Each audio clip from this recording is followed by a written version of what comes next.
Ladies and gentlemen, welcome to the Buckets and Birdies podcast. Buckets and Birdies is a weekly glimpse into the worlds of basketball and golf. We'll also balance national sports trends with ACC insights and provide a lens into notable happenings of sports in our home state of North Carolina.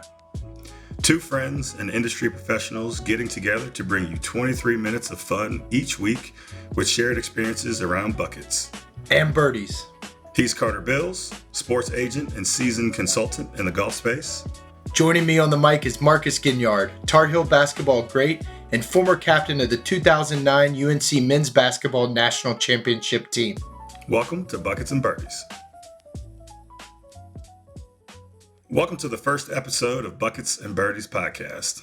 It's Monday evening, January 5th, 2026. Happy New Year. I'm in my home office here in Asheboro, North Carolina. MG, where are you this week?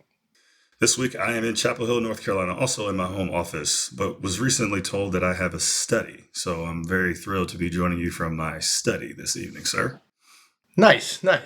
And now for the quote of the day for our first episode, MG. What better way to start than with the familiar words from your coach, the Hall of Famer Roy Williams?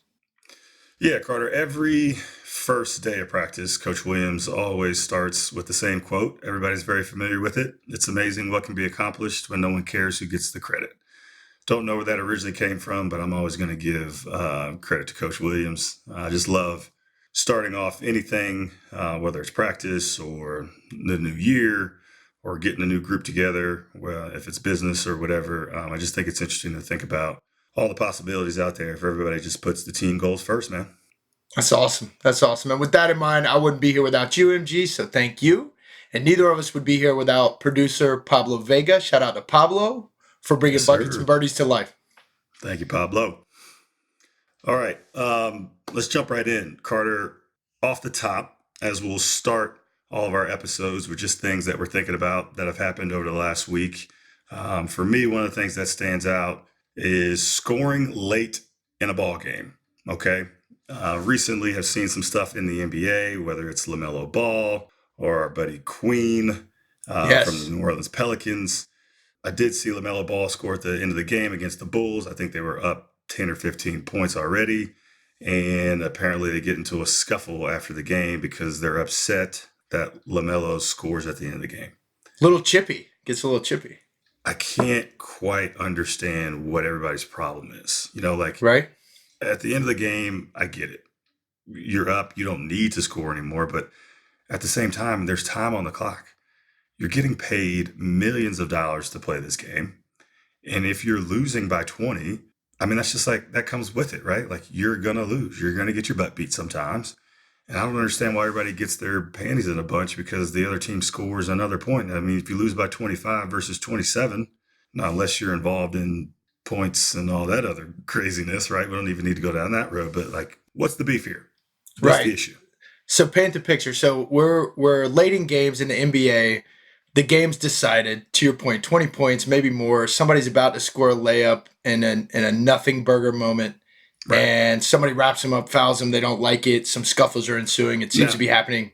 No, that is totally different. That is totally different. Now, if someone fouls that player at the end of the game, that's different.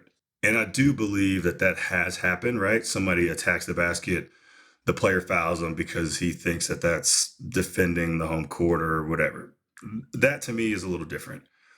What I thought I remember seeing from LaMelo Ball is that he scores and then after the game, they're all upset about it, right?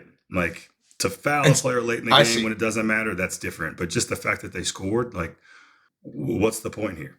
Opposed to dribbling out, right? To just dribbling out. If you're up 30 in the third quarter, do you stop trying to score? No. So I don't know. Maybe I'm looking at it the wrong way, but I just don't get it. I wish somebody could explain it to me. You're losing, you lost, be a man. You lost by 30, you lost by 20, you lost by 40, whatever the number is. The guy scoring 2 more points doesn't matter. That's right. No, I agree. It's like trash minutes at that point anyway, right? Play better. It's funny as we think about the relation to golf and basketball. Play better is a very common saying in golf. People are like, gosh, I keep missing cuts. I wish they would change the rules or make this field bigger or that field. Well, the answer amongst the elite on the PGA Tour is always play better. So you're up 18 strokes going into the last hole. That's it. Are you less focused on that last hole. And I mean, like, No, you want to beat them by 20 strokes. that's right.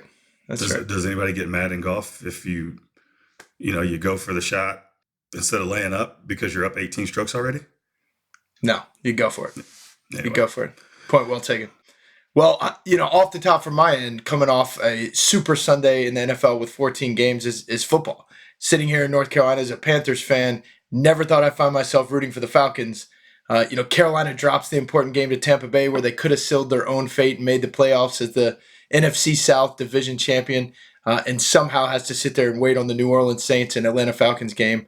And Atlanta wins, triggers the playoff berth for Carolina, and I was cheering for the Falcons for the first time since I was probably 9 years old. Like the Falcons back in the Deion Sanders days, pre-Carolina Panthers, but definitely. I've been riding with the Panthers ever since they've been here in the home state. So I was just going to ask you, man, like, what's it been like being a Carolina Panthers fan? Roller coaster. It's been up and down, but it's been pretty fun. I mean, to see, Bryce Young, I think it's an inspiration for any young athlete, especially go through being benched last year, right? Having to go through some tough times as a rookie. You're drafted 1 overall, all the weight and expectation on your shoulders for a franchise.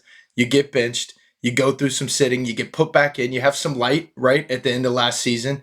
And then you come back this season a better player, a more seasoned player in short order, and put wins together and help lead your team to the playoffs.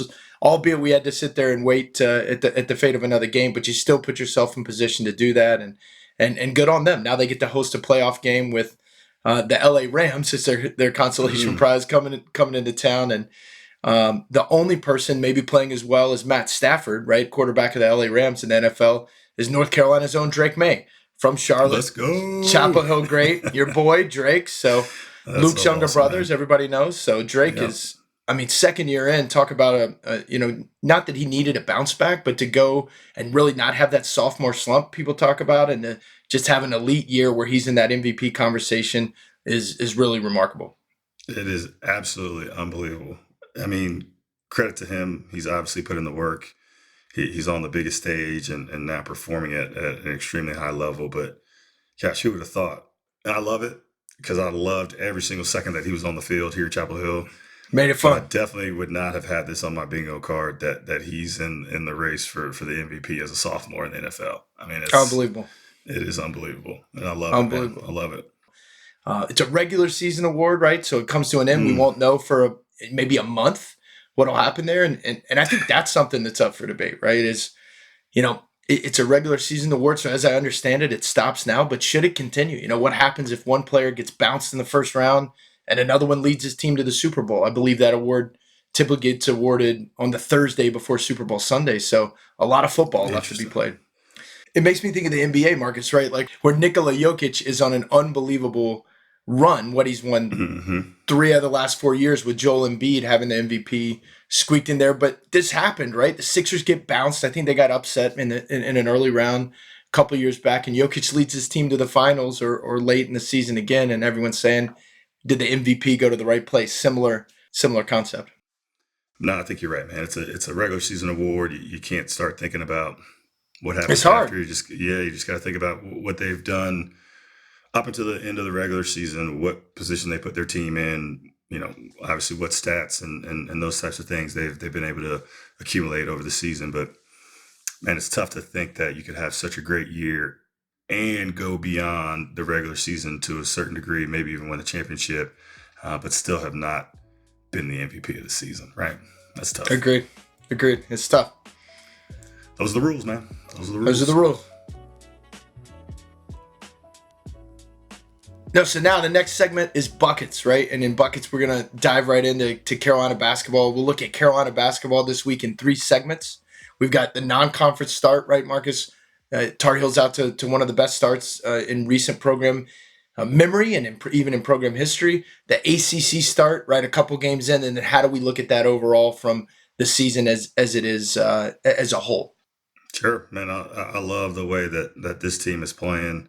I think that the non-conference start was a great way to get this season kicked off.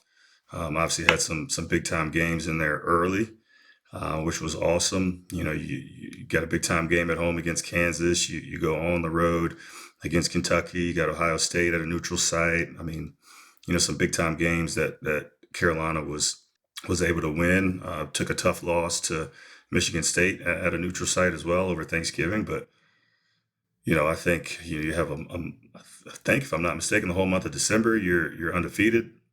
I think they showed some great stuff to start the year and get a couple of guys going early. You get Caleb Wilson and Henry Vassar kind of stepping up as your two main guys who, man, I think are half of our production, if right around half of our production, both points and rebounds, but have clearly been guys that are stepping up and taking on that, kind of that big dog role, and all the other players that we know are going to be great for us, having Seth get back healthy again and get on the court, and just having a bunch of other guys that are doing a lot of great things for the team.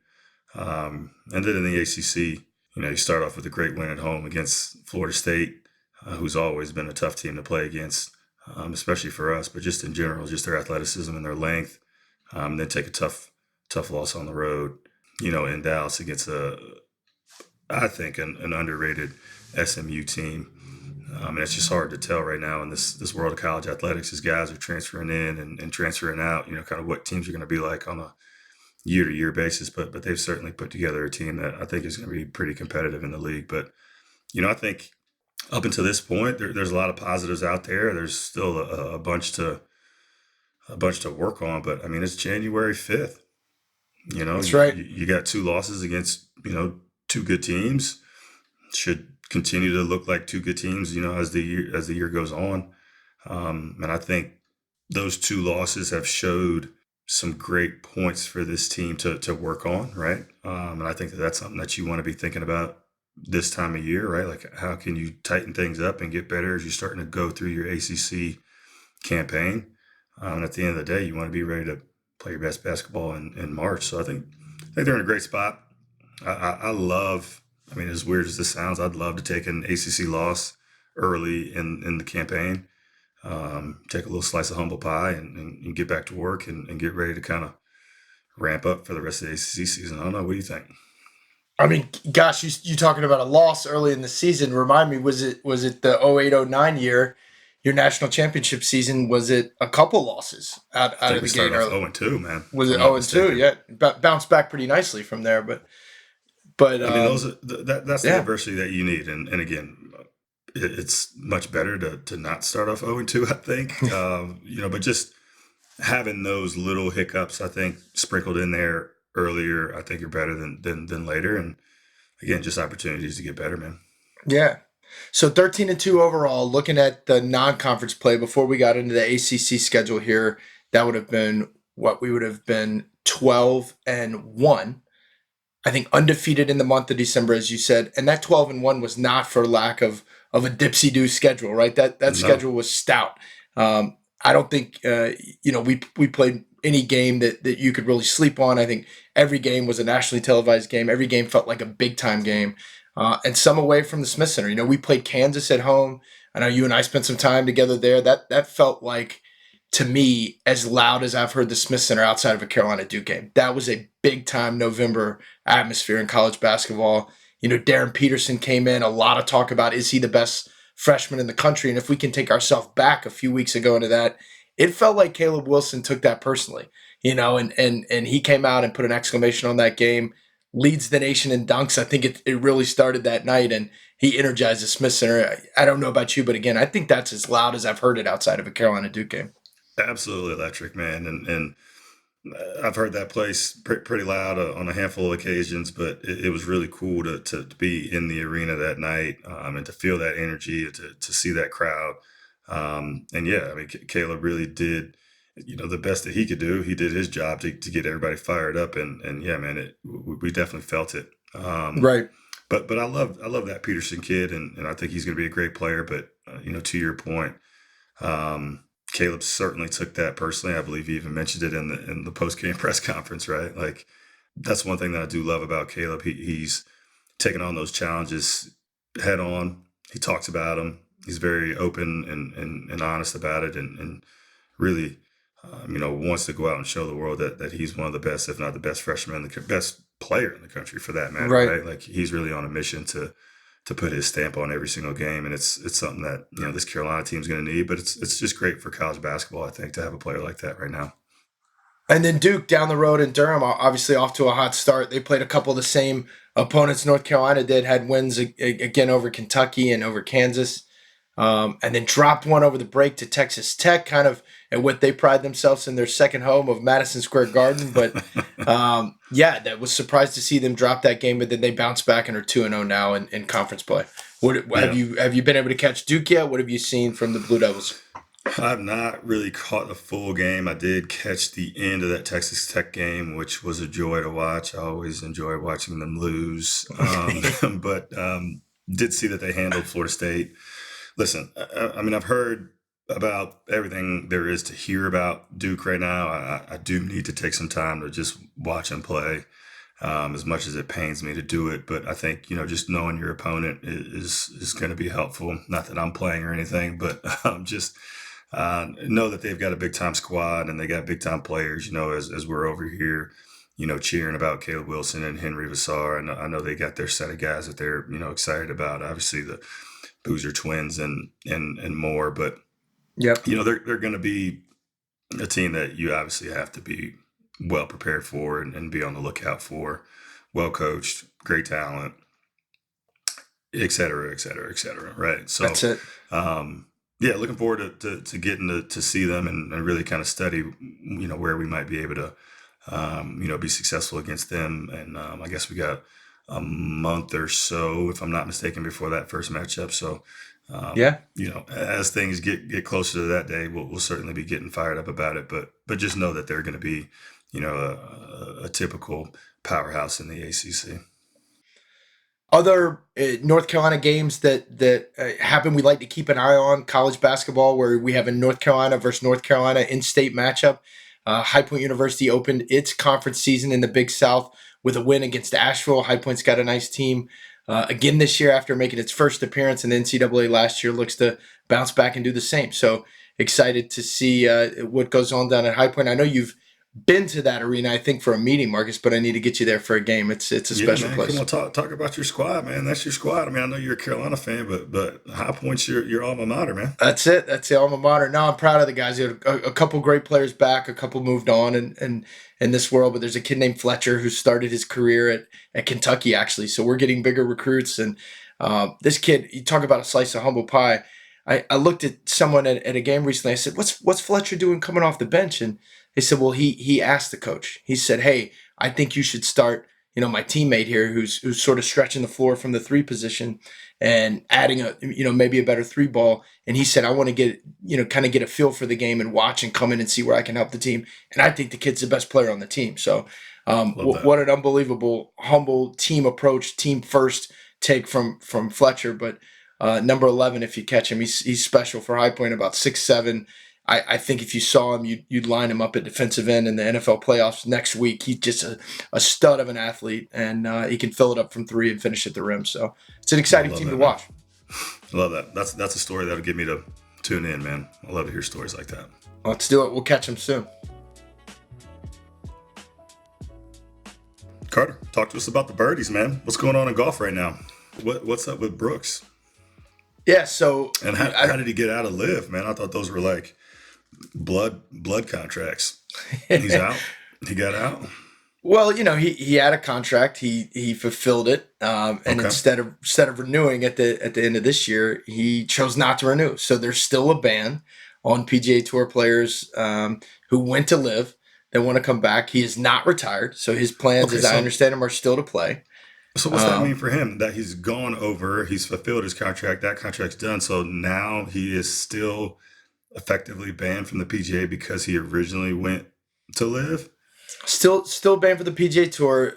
Commissioner Jay Monahan, who I've got a ton of respect for, is retiring, right? He's moving on. The PGA Tour has hired a gentleman by the name of Brian Rolap, who's a phenomenally impressive guy. I listened to him speak at a conference at the Tour Championship last August. And he's got big plans, big ideas for the PGA Tour.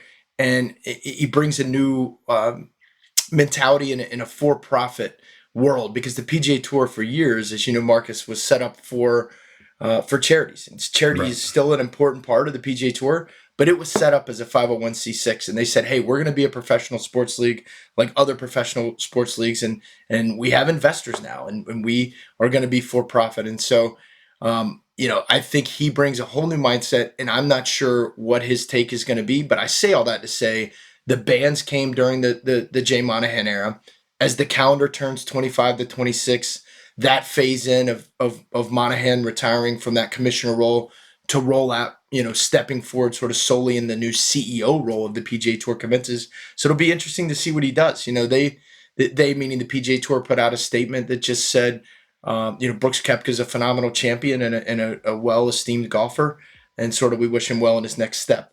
The door not slammed closed, right. But as it once was, but perhaps open without clarity. So we'll see.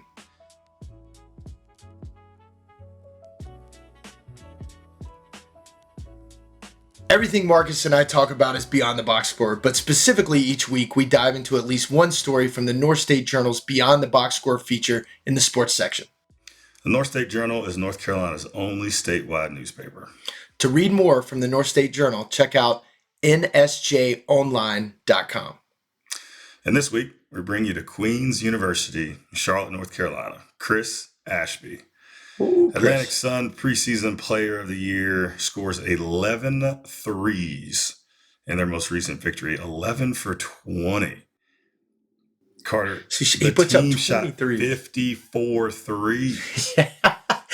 It's unbelievable. We got the damn Golden State Warriors here in Charlotte. Right. A couple of things. 54 threes. A couple of things off the jump. Have you seen, or do you recall a player making 11 threes? Is one piece. No. And the second piece, have you been in a game when a team hoisted 50 plus threes? We'd have to go back and look. I would imagine. I don't know, man. I feel like it's possible that we played against somebody that shot a bunch of threes, but 54 is pretty ridiculous. Yeah. But I also do want to point out they made 24 of the 54. So, it's working. Not like it's definitely working, right? Like it wasn't like they were just out there throwing them around for no reason. So no, what was it? Also, you remember? Shout out to the team as well, by the way. 27 assists, which is pretty. You're making all these damn threes. You're bound to catch a couple assists on the way, but 27 assists, that's pretty impressive as well. Chris Ashby. Ooh, Atlantic Sun preseason player of the year, scores 11 threes. Well, that's all for today. Thanks for tuning in to Buckets and Birdies. That's 23 minutes of our thoughts for you. For Marcus Ginyard, I'm Carter Bills. Catch you next time.